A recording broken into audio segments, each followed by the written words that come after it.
तो जैसा कि आप सभी को पता ही है कि हमारे देश में जितनी भी फौज है, जो हमारे फौजी जवान हैं, उसमें से सबसे ज़्यादा जो फौजी हैं वो किसान बैकग्राउंड से बिलोंग करते हैं, फार्मर्स बैकग्राउंड से बिलोंग करते हैं।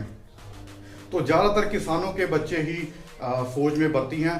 तो आप सोच सकते हैं कि उस फौजी जवान पे जो इतनी सर्दी में चाइना बॉर्डर पे खड़ा हुआ है, इतनी सर्दी में पाकिस्तान बॉर्डर पे खड़ा हुआ है, हमारे लोगों की रक्षा करने के लिए, हमारी रक्षा करने के लिए फौजी जवान जो बॉर्डर पे खड़ा है, जब उसके पिता को अपना राइट मांगने के पर, अपना हक मांगने पर उस पिता को टेररिस्ट कहा गया, देशद्रोही कहा गया, क्योंकि उसकी सिर्फ गलती इतनी थी कि उसने अपना राइट मांगा। जो कानून पास किए गए हैं, कृषि बिल पास किया गया है, वो उसको किसान को ठीक नहीं लगा, इसीलिए उसने प्रदर्शन किया।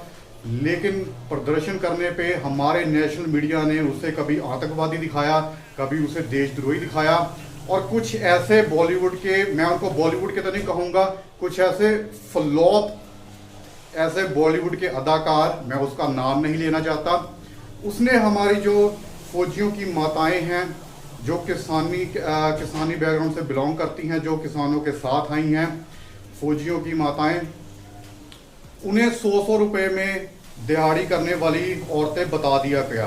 इतनी बुजुर्ग औरतें, उनको 100-100 रुपए लेके कहा गया कि ये धरने प्रदर्शन पर आई हैं। तो आप सोच सकते हैं कि इन लोगों की मानसिकता कैसी है। तो खैर, मेरा आज का टॉपिक इससे जुड़ता है, तो उस पर मैं क्लियर बात करता हूँ।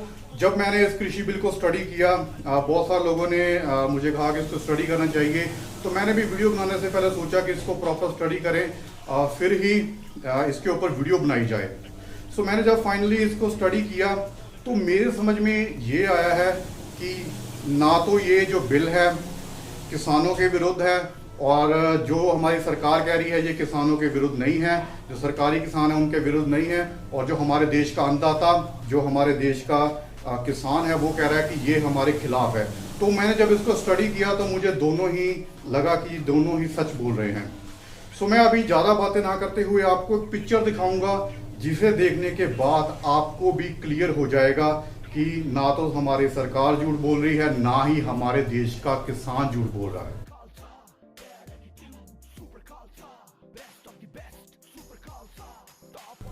तो जैसा कि आपने इस पिक्चर में देखा, आपको क्लियर नजर आ रहा है जो हमारी सरकार कह रही है। एक तरफ आपको सरकारी किसान नजर आ रहे हैं और दूसरी तरफ आपको हमारे देश का किसान नजर आ रहा है। हमारी सरकार कह रही है ये किसानों के विरुद्ध नहीं है, ये बिल्कुल किसानों के जो सरकारी किसान हैं उनके विरुद्ध बिल्कुल भी नहीं है। किसान तो हमारे देश का यही तो रो रहा है, यही तो बात बार बार वो कह रहा है कि ये जो लोग हैं जब ये हमारे इस फील्ड में घुस जाएंगे तो सबसे पहले तो ये आपको 10 रुपए की चीज 100-150 में बेचेंगे, ठीक है। और दूसरी बात, किसानों को सबसे बड़ा जो खतरा है, ये लोग आने वाले टाइम पे इनकी जो जमीनें हैं वो भी हड़प लेंगे। एट लास्ट इनका तो बेनिफिट ही है, जो हमारी सरकार कह रही है कि ये सरकारी किसानों का बेनिफिट है, और हमारे देश के जो किसान कह रहे हैं ये हमारे विरुद्ध है। अगर ये बिल पास होते हैं, पास तो खैर उन्होंने कर ही लिए हैं, जैसे इन्होंने पास किए, आप सभी को पता है कैसे पास किए गए इन बिल्स को।